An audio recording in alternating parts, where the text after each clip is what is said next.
6.5 10th class math NCERT प्रश्न संख्या 16। किसी समबाहु त्रिभुज में सिद्ध कीजिए कि उसकी एक भुजा के वर्ग का 3 गुना उसके शीर्ष लंब के वर्ग के 4 गुना के बराबर है। यानी समबाहु त्रिभुज की तीनों भुजाएं बराबर होती है, प्रत्येक कोण 60 डिग्री का होता है। क्लियर? तो हम अकॉर्डिंग टू क्वेश्चन हम यहाँ पहले फिगर बनाएंगे। क्या बनाएंगे? फिगर। इतना लंबाई का नीचे भी ले लो। अरे ठीक है, ये जितना होगा ये इतना होगा। इसको मान लो ए, तो ये भी क्या हो जाएगा? ए। यहाँ तक की लंबाई हो गया ए, और ऊपर से हम लंब डाल देंगे तो हाफ में बढ़ जाएगा, तो ये बाई 2 हो जाएगा। ये क्या हो जाएगा? आधा में बांट देगा। ए बी सी, ये डी कर दो। क्लियर? तो दिया हुआ है, ऐसे लिखना है। दिया हुआ है ए बी सी, दिया हुआ है, लिखना है त्रिभुज ए बी सी एक समबाहु त्रिभुज है। तो क्या होता है? तीनों भुजा आपस में बराबर होता है। यानी ए बी की लंबाई बी सी का, बी सी की लंबाई सी ए बोलो या ए सी बोलो, और माना ए बी बराबर ए, तो तीनों भुजा क्या हो जाएगा? ए बी बराबर बी सी बराबर ए सी, ये क्या हो जाएगा? ए हो जाएगा। क्लियर? शीर्ष ए से हम यहाँ डाल देंगे, दिया हुआ है ए डी लंब है बी सी पर।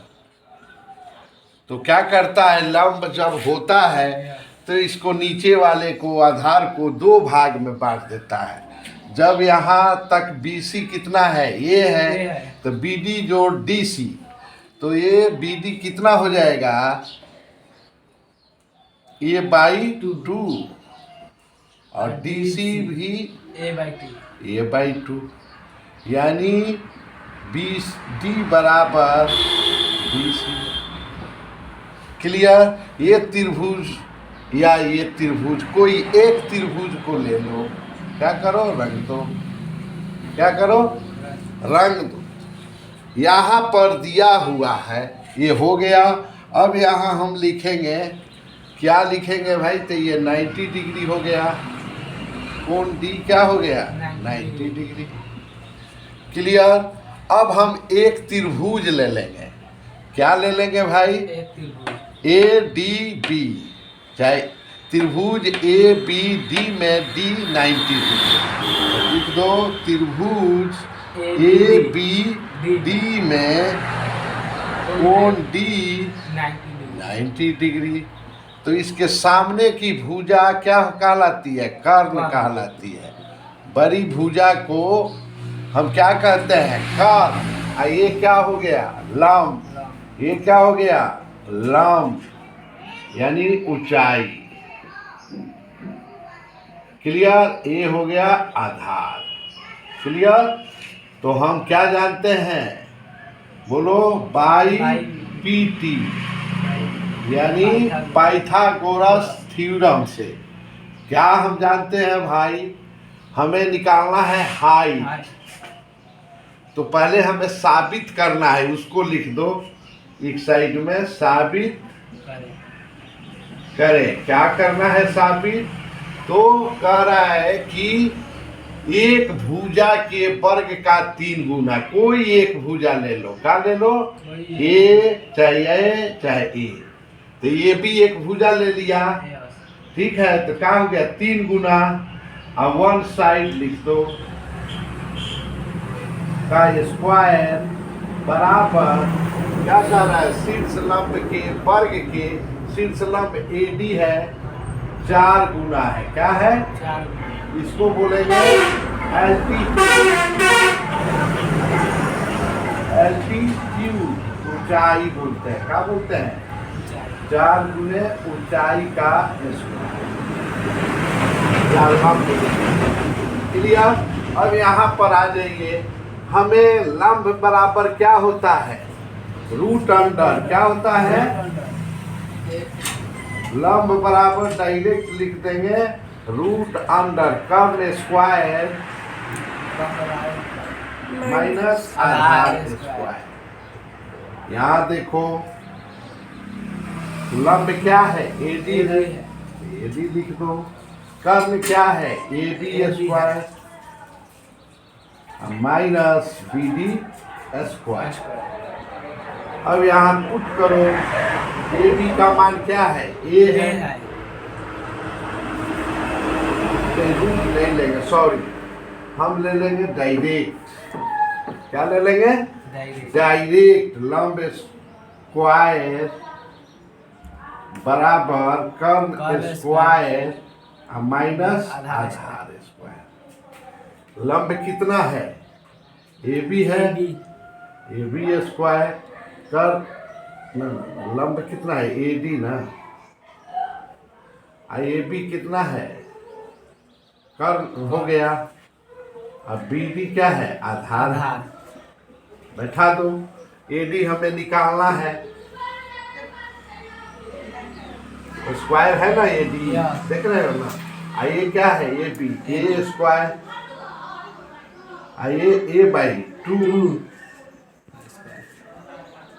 तो 1 ले लो, A स्क्वायर बटा 1 माइनस A स्क्वायर बटा 4 क्लियर। अब यहाँ लिख दो AD स्क्वायर बराबर लघुत्तम हो गया LCM 4। 4 में 1 से भाग दोगे तो 4 आएगा, और 4 में ऊपर से गुना कर दो तो 4A स्क्वायर। माइनस है तो माइनस दे दो, 4 से 4 में भाग दो, 1 बार, और 1 से A2 में तो A2 हो गया। यहाँ क्या आ गया? 3A square. क्या हो गया? 3A स्क्वायर बटा 4। देखो ये AD स्क्वायर है ना, बाटा में 1 मान लो, क्रॉस मल्टीप्लिकेशन कर दो। क्या करो? इससे इससे और इससे तो देखो 3A स्क्वायर में 1 से करेंगे तो क्या होगा? 3A स्क्वायर होगा ना। ये क्या हो गया? 4AD square. AD को क्या माने हो? लंब ना, ऊंचाई। यानी कह रहा है कि शीर्ष लंब के वर्ग के 4 गुना। शीर्ष लंब यही है ना, AD को बोलेंगे ना, तो क्या हो गया? 3 गुने भुजा स्क्वायर बराबर 4 गुने बोलो लंब का स्क्वायर। प्रूफ हो गया। क्या हो गया? प्रूफ हो गया। इजी है, एक बार और समझ लो। प्रश्न संख्या 16, किसी समबाहु त्रिभुज में सिद्ध कीजिए कि उसकी कोई एक भुजा का वर्ग का 3 गुना उसके शीर्ष लंब के वर्ग के 4 गुना के बराबर है। तो यहाँ दिया हुआ है, लिख दो, तीनों बराबर कर दो। AD लंब है BC पर, ये यहाँ तक A है मान लो 20, तो ये कितना होगा? 10। तो 20/2 कर दोगे तो ये बाई 2, ये बाई 2। दोनों त्रिभुज सर्वांगसम है। क्या है?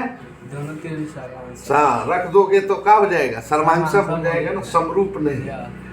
ठीक है, तो हम एक त्रिभुज को ले लेंगे तो क्या हम जानते हैं? लंब स्क्वायर ही तो निकालना है हमें, तो घटा लेंगे और ये लास्ट में हमारा आ जाएगा जो किसी भी भुजा का 3 गुना लंब के 4 गुना के बराबर होता है। इससे आपने सीखा कि समबाहु त्रिभुज का कोई एक भुजा 5 है तो 50, 25 और 25 75 हो जाएगा। और यहाँ जो होगा जो भी हो इक्वल हो, क्या होगा? इक्वल